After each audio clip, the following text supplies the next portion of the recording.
Hi DevOps engineers, welcome to Devops Wonder. This is Stack of Devops. We are going to see about deploy-based technologies. This is the last part 8, deploy software applications. Deploy-based software applications, Docker. So Docker is a main platform, one of the first and foremost platform for deploying applications. So this is the mainly used software application for deployments, and it is mainly used for build, share and run container applications. So it has containers and we can deploy our application in the containers, and the containers will run the applications for us, and it needs a YAML file for the basic configurations. Deploy based software applications, AWS is same like Docker, but AWS is specialized in cloud based uploadings, cloud based deployments. So we can manage our websites, apps and our processes on AWS.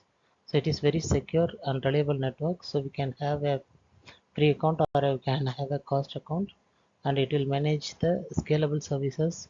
It has in-memory caching.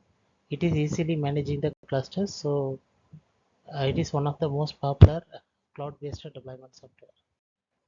Deploy-based software applications, DCBOS, that is distributed cloud operating system. So it is one of an open source distributed operating system based on the Apache Mesos distributed systems kernel. So it is offering to manage multiple machines in the cloud or on-premise from a single interface. So we can deploy our containers, the distributed services and legacy applications into these machines, and it will provide networking, service discovery, and resource management to keep the services running and communicating with each other. So this is one of the most popular nowadays.